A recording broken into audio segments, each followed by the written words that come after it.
සමිටෙක් YouTube channel එකත් එක්ක තමයි අදත් ඔයගොල්ලෝ එකතු වෙලා ඉන්නේ. ඔයගොල්ලෝ දන්නවා අපේ channel එකෙන් ගොඩක් වෙලාට අපි තාක්ෂණය සම්බන්ධ දේවල් ගැන කතා කරනවා.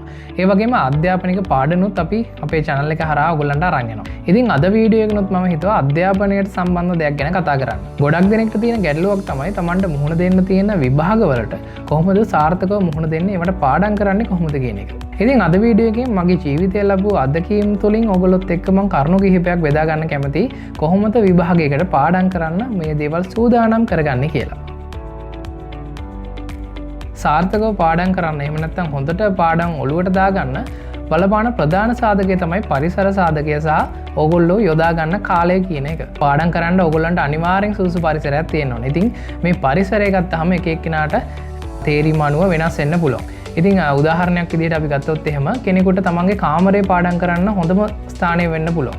ඒ වගේම තවත් කෙනෙකුට තමන්ගේ නිවසේ ගෙවත්තේ මිදුලේ මේ එලිමහනේ පාඩම් කරන එක හොඳට ඔලුවට යන්න පුළුවන්. ඒ වගේම තමයි මම දන්නවා සමහර අය ඇවිද පාඩම් කරනවා. ඉතින් එක එක්කෙනාට ආවේනික විවිධ ක්‍රම තියෙනවා. තව දෙයක් තමයි ගොඩක් දෙනෙක්ට මේ තමන්ගේ කාමරය තුල පාඩම් කරනකොට තව ගැටලුවක් තමයි නිදිමත එන එක. දැන් කාමරේ ඇඳක් වගේ තියෙනවා නම් ඔන්න ඇඳට ගිහිල්ලා නිදා ගන්න හිතෙනවා. ඉතින් මෙන්න මේ දේවල් ගොඩක්ම බලපාන දේවල්. සමහරව තමන්ගේ කාමරේ පාඩම් කරන්න ගත්තාම ටිකක් වෙලා යනකොට තමන්ගේ ඇඳ දැක්කම ඇඳට යන්න හිතෙනවා.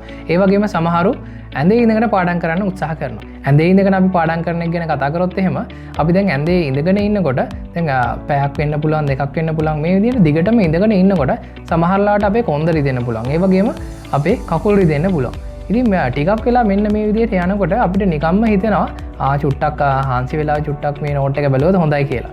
ඉතින් ඒ විදිහට නෝට් එක බලනකොට ඔන්න අපිට දන්නේම නැතුව ටිකක් වෙලා යද්දි නිින්ද යනවා. ඒක නිසා ගොඩක් වෙලාවට පාඩම් කරන්න ඇඳ තෝරගන්න එක ඒ තරම් සුසු ක්‍රමයක් නෙමෙයි.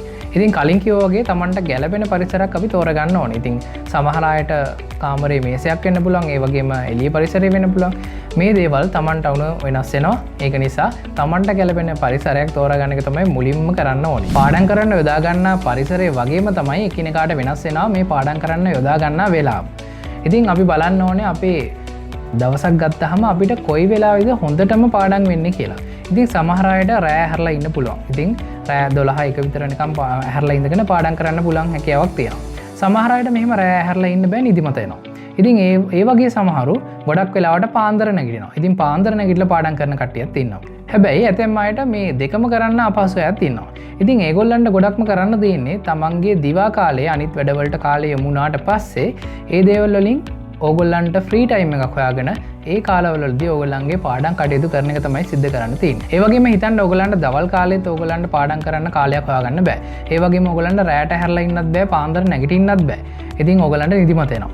ඉතින් මේ වගේ අවස්ථාවක ඕගොල්ලන්ට කරන්න පුළුවන් කලින් ඕගොල්ලන්ට හවස නිදා ගන්න පුළුවන්. හවස 7ට විතර ඕගොල්ලෝ නිදාගෙන ඊට පස්සේ ඕගොල්ලන්ට පුළුවන් රෑ හැරෙන්න. රෑ 11ට 12ට විතර හැරලා එතනින් නම් පැය කිහිපයක් පාඩම් කරන කට්ටියක් තියෙනවා. ඉතින් මේ විදිහට Tamanට ගැළපෙන කාලයක් සහ මේ පරිසරයක් තෝරගන්න එක තමයි ඕගොල්ලෝ මුලින්ම කරන්න ඕනේ. ඊළඟ කරුණ තමයි කාලය කළමනාකරණය කර ගැනීම. මේක ගැන කතා කරනකොට සමහර විට ඕගොල්ලන්ට විභාගයට අවුරුද්දක කාලයක් තියෙන්න පුළුවන්.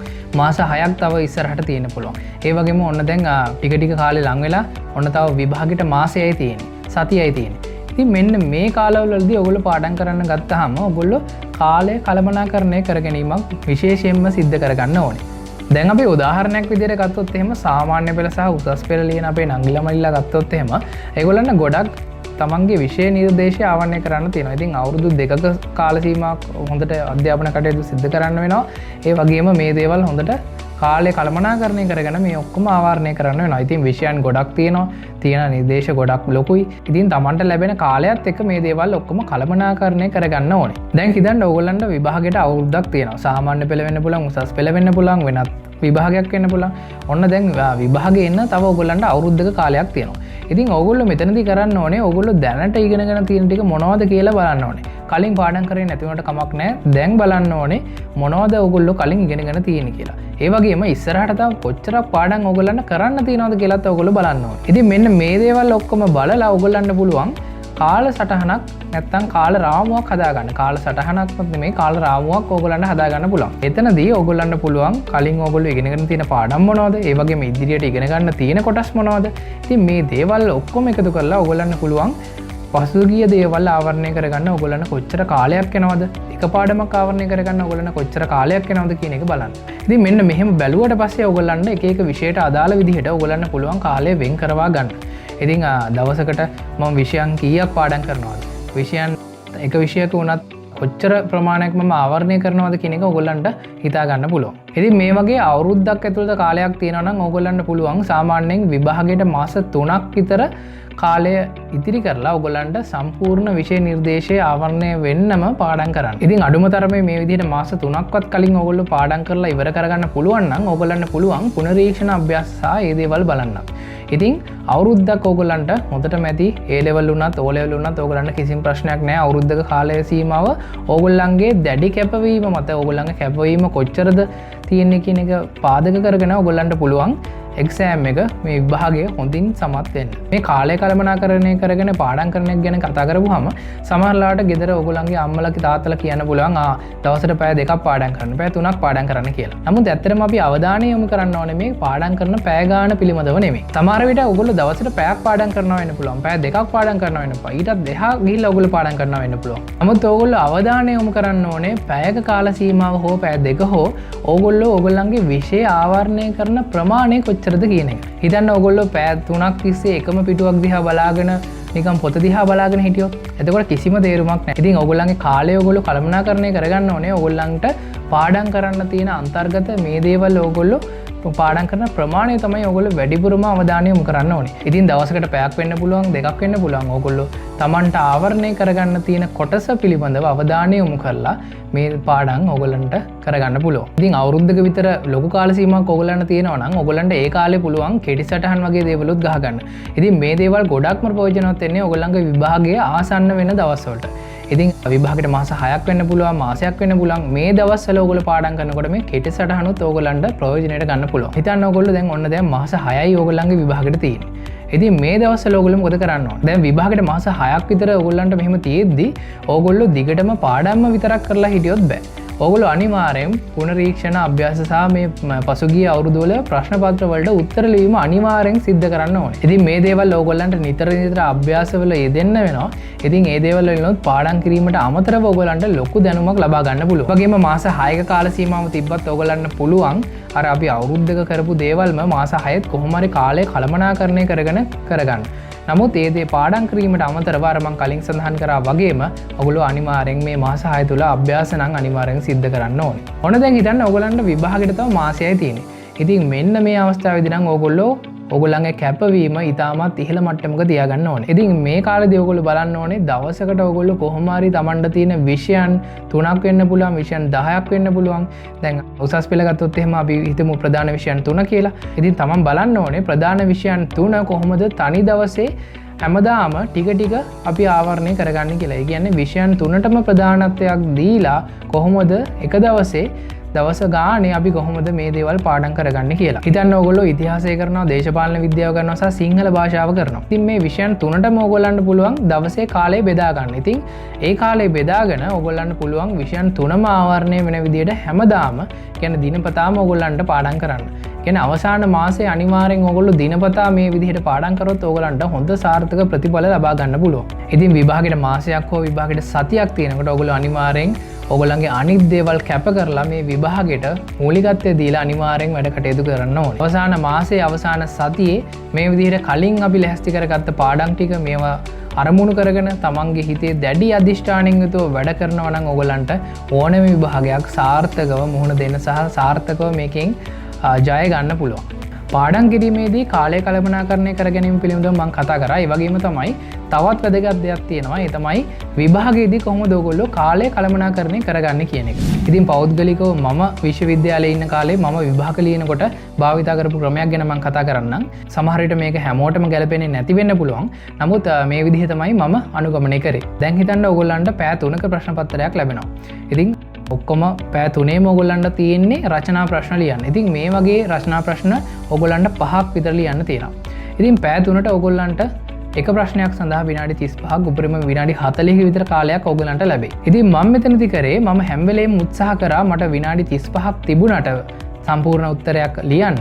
මම උත්සාහ කරා හැම වෙලේම මම ලියන ප්‍රශ්නය අදාළ කාලයට වඩා විනාඩි 5ක් කලින් ලියලා ඉවර කරන්න. ඉතින් එක ප්‍රශ්නයකට විනාඩි 35ක් ලැබෙනවා නම් මම හැම වෙලේම උත්සාහ කරේ විනාඩි 30න් ප්‍රශ්නේ ලියලා සම්පූර්ණ කරන්න. සමහර වෙලාවට මට මෙන්න මෙහෙමත් වෙලා තියෙනවා. ඒ තමයි දැන් විනාඩි 35 උත්තරේ මම විනාඩි 30න් ලියන්න හිතාගෙන හිටියට මට කාලේ මදි වෙන අවස්ථාවක් තිබිලා තියෙනවා. ඉතින් මේ වෙලාවට මම කරන්නේ ඒ ප්‍රශ්නේ මම යම්කිසි මට්ටමකට ලියලා තියෙනවා. ඉතින් ඉතුරු ටික ලියන්න මම කරන්නේ ඒකට ඉඩ ඉතුරු කරනවා. දැන් පිටුවක් වෙන්න පුළුවන්. මට දැන් තේරෙනවානේ ඉතුරු තව කොච්චරක් ලියන්න ඕනද මේ ප්‍රශ්නේ කියලා. ඉතින් ඒකට අදාළ පිටු සංඛ්‍යාවක් හෝ ඒ ඉඩ මම තියනවා. ඉතින් මෙන්න මේ විදිහට ඒ ප්‍රශ්නෙට ඉඩ තියලා මම කරන්නේ හරියටම විනාඩි 30 ඉවරනට පස්සේ ඊළඟ ප්‍රශ්න ලියන්න ගන්නවා. මෙන්න මේ විදිහට හැම ප්‍රශ්නයකටම මම අවම කාල සීමාවක් මම හිතින් හදාගෙන උත්තර ලියන්න පටන් ගන්නවා. ඒ වගේම උත්තර සම්පූර්ණ කරන්න උත්සාහ කරනවා. ඉතින් මෙහෙම වුණාම වෙන්නේ ඔයගොල්ලන්ට අවසානයේට යම්කිසි කාලයක් ඉතුරු වෙනවා. දැන් විනාඩි 5 හිතන්න ප්‍රශ්න 5කින් ඔයගොල්ලන්ට ඉතුරු වුණා. ඉතින් ඒ කාලේ ඔයගොල්ලන්ට පුළුවන් අර ඔයගොල්ලන්ට බැරි වුණ ප්‍රශ්න වලට ඉතුරු උත්තර සපයන්න. එහෙම නැත්නම් ඔයගොල්ලන්ගේ ප්‍රශ්න පත්‍රයේ මොන හරි අඩුපාඩු තියෙනවා නම් මේ දේවල් ඔක්කොම ඔයගොල්ලන්ට බලා ගන්න පුළුවන්. ඊළඟට අපි කතා කරන්නේ කෙටි සටහන් සහ උපක්‍රම ගැන. ඉතින් ඇත්තටම විභාගයක් සාර්ථකව ඔගොල්ලන්ට ජය ගන්න ඕන නම් ඒ වගේම සාර්ථකව මේවට මුහුණ දෙන්න හොඳින් පාඩම් කරගන්න මේ කෙටි සටහන් සහ මේ උපක්‍රම කියන දේවලුත් ඉතාමත් වැදගත් වෙනවා. දැන් ඔයගොල්ලන්ට සමහරට ලොකු පාඩම් අහු වෙන්න පුළුවන්. ඉතින් පිටු 20ක විතර පාඩමක් තියෙනවා. ඉතින් මේ පිටු 20 තියෙන දේවල් ඔයගොල්ලන්ට සාරාංශ කරලා තනි පිටුවකට විතර ගන්න පුළුවන්. ඉතින් ඇත්තටම මේ සාරාංශකරණයත් ඉතාමත් වැදගත් දෙයක්. ඔයගොල්ලන්ට සාරාංශය ගහගත්තාම ඇත්තටම ලොකු පාඩමක් කියවන්නේ නැතුව වුණත් පුළුවන් ඔයගොල්ලන්ට මේකේ තියෙන කරුණු අවබෝධ කරගන්න. ඉතින් මේ කෙටි සටහන් නිර්මාණය කරගන්නකොට ඔයගොල්ලන්ට පුළුවන් එක්කෙනාගේ කැමැත්ත මත වගු ආකාරයෙන්, ඒ වගේම විවිධ රූප සටහන් ආධාරයෙන්, ඒ වගේම පොයින්ට්ස් විදිහට, ඒ වගේම සමහරක් අය කරනවා මෙහෙම කාඩ්ස් විදිහට මේ වගේ විවිධ ආකාරයට ඔයගොල්ලන්ට කෙටි සටහන් නිර්මාණය කරගන්න පුළුවන්. ඉතින් මගේ අදහසට අනුව නම් අන්තිම දවස් කිහිපේ අන්තිම සතියේ කෙටි සටහන් ගහන එක නම් ඒ තරම් හොඳ දෙයක් නෙමෙයි. කලින් ඕගොල්ලෝ මේ දේවල් ඔක්කොම සූදානම් කරගෙන තියෙන්න ඕනේ. නමුත් ඕගොල්ලන්ට මොකක් හරි විශේෂ දෙයක් තියෙනවා නම් ඒ තරම් කාලය වැය කරන්නේ නැතුව ඔයගොල්ලන්ට කෙටියෙන් ඒක සඳහන් කරගන්නත් පුළුවන්. ඊළඟට අපි කතා කරන්නේ පෙර පුහුණුව ගැන. තමන්ගේ විභාගෙට තියෙන කාලය අනුව තමන් තීරණය කරන්න ඕනේ තමන් කොයි වගේ පෙර පුහුණුවක්ද ලබා ගන්න ඕනි කියලා. මම කලින් සඳහන් කරා MCQ එහෙම නැත්නම් කෙටි ප්‍රශ්න, ඒ වගේම රචනා ප්‍රශ්න මේ දේවල් ඔයගොල්ලන්ට පුළුවන් මේ විභාගෙට කලින් පෙර සූදානමක් විදිහට ඔයගොල්ලන්ට මේවට පෙනී සිටින්න. ඉතින් මේ පසුගිය අවුරුදු වල ප්‍රශ්න පත්‍ර සහ ඔයගොල්ලෝ අභ්‍යාස කරනකොට ඔයගොල්ලෝ අවධානය යොමු කරන්න ඕනේ තවත් කරුණක් තියෙනවා. ඒ තමයි ඔයගොල්ලෝ අනිවාර්යෙන් මේ පසුගිය අවුරුදු වල ප්‍රශ්න පත්‍ර නැත්නම් මොඩල් පේපර්ස් වෙන්න පුළුවන් ඔයගොල්ලෝ අනිවාර්යෙන් දීලා තියෙන කාලයට තමයි කරන්න ඕනේ. ඒ කියන්නේ උදාහරණයක් විදිහට ඔයගොල්ලන්ගේ ප්‍රශ්න පත්‍රයට පැය දෙකක් හම්බ වෙනවා නම් ඔයගොල්ලෝ බලන්න ඕනේ පෙර සූදානම් වෙන ප්‍රශ්න පත්‍රයේත් ඒ විදිහටම පැය දෙකේ කාල සීමාවට ඔයගොල්ලන්ට ලියන්න පුළුවන්ද කියලා. ඉතින් මේ විදිහට ඔයගොල්ලෝ කලින් වෙලාවටම ප්‍රශ්න පත්‍ර වලට උත්තර ලියනවා නම් ඔයගොල්ලන්ට නිකම්ම පුරුද්දක් ඇති වෙනවා මේ කාලේදී මේ දේවල් අවසන් කරන්න ඕනේ කියලා ඔයගොල්ලන්ට පුරුද්දක් ඇති වෙනවා. ඉතින් ඒක ගොඩක් ඕගොල්ලන්ගේ විභාගයට වැදගත් වෙනවා. ඒ වගේම මගේ අදහසට අනුව නම් ඔයගොල්ලෝ අන්තිම සතිය හෝ අන්තිම දවස් කිහිපයේ ඔයගොල්ලෝ ප්‍රශ්න පත්‍ර වලට අලුතෙන් උත්තර ලියන්න හෝ මේ දේවල් කරන එක ඔයගොල්ලන්ගේ කාලේ නාස්ති කිරීමක් විදිහට අපිට කියන්න පුළුවන්. නමුත් ඔයගොල්ලන්ට පුළුවන් ඔයගොල්ලන්ගේ කලින් කරලා තියෙන පාස් පේපර්ස් මේ වගේ උත්තර, කෙටි උත්තර මේ දේවල් කලින් කරපු අභ්‍යාස ඔයගොල්ලන්ට නැවත නැවතත් බලන්න පුළුවන්. ඒ වගේම ඔයගොල්ලෝ පාඩම් කරලා තියෙන කොටස් වල සාරාංශ විදිහට ඔයගොල්ලන්ට ඔක්කොම පාඩම් කරගන්න පුළුවන්. පාඩම් කිරීම සහ විභාගවලට මුහුණ දීමේදී අපි අවසාන වශයෙන් අපේ අවධානය වැඩිපුරම ලබා දෙන්න ඕන තව කරුණක් තමයි අරමුණු සහ අපගේ මානසිකත්වය කියන එක. ඉතින් අපි දන්නවා විභාගයක් කියනකොට හැමෝගෙම ඔළුවට මේක බරක්. ඉතින් කාට වුණත් හොඳට කොච්චර හොඳට පාඩම් කරා වුණත් අපි හැමෝගෙම ඔළුවේ බරක් තියෙනවා මේ විභාගේ කොහොමද අපි පාස් වෙන්නේ කියන එක ගැන. ඉතින් මේ දේවල් වලට අපි කලින් කියපු දේවලුත් ඔයගොල්ලෝ පාඩම් කරන විදිහත් ඔයගොල්ලන්ට බලපාන අතරේ ඔයගොල්ලන්ගේ මානසිකත්වයත් මේකට බලපානවා. ඉතින් හැම වෙලේම ඔයගොල්ලෝ අරමුණු කරගන්න ඕනේ මම කොහොම හරි මේ විභාගේ පාස් වෙනවා කියන එක ගැන. ඉතින් මේ විභාග ලඟ වෙනකොට ඔයගොල්ලෝ අධ්‍යාපන කටයුතු නිරත වෙන අතරේ ඔයගොල්ලෝ හිතේ දැඩි අදිෂ්ඨානයක් තියාගන්න ඕනේ මට මේක කොහොම හරි කරන්න පුළුවන් කියන එක ගැන. ඒ වගේම ඔයගොල්ලෝ හැම වෙලේම පුරුදු වෙන්න ඕනේ හීන දකින්න මම කොහොම හරි මේ විභාගේ පාස් වෙලා මම දැන් ඔන්න ජොබ් එකක් කරනවා. ඔන්න දැන් මම මේ විදිහට ජොබ් එකක් කරනවා. මම හොඳට විභාගේ පාස් වෙලා.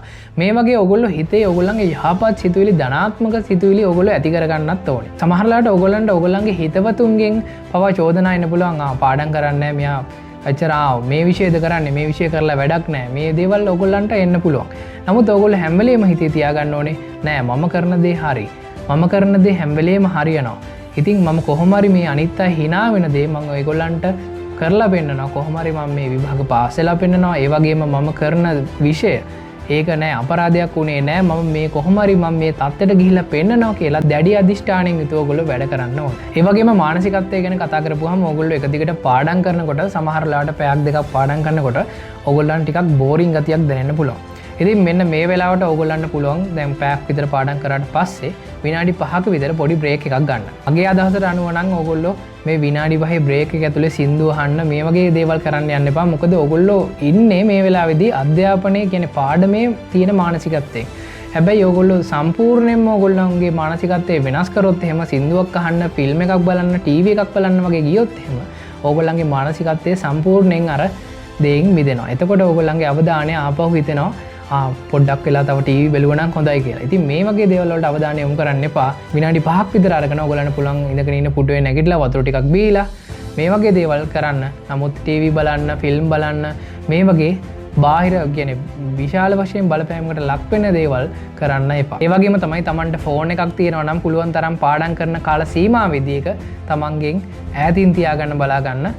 එතකොට ඕගොල්ලන්ගේ අවධානයෙන් විදෙන්නේ නැතුව ඕගොල්ලන්ට පුළුවන් හොඳට තමන්ගේ පාඩම කරගන්න. ඉතින් අවසාන වශයෙන් මේ අරමුණු සහ මානසිකත්වයේ යටතේ ඕගොල්ලන්ට පොඩි උපදෙසක් දෙන්නම්. ඒ තමයි තමන්ගේ දෙමව්පියන්ගේ හීන සහ අරමුණු මේ දේවල් ඕගොල්ලෝ හැම වෙලේම සාර්ථක වෙන්න වැඩ කරන්න පුරුදු වෙන්න. ඕගොල්ලන්ට හැමෝටම බැරි නෑ.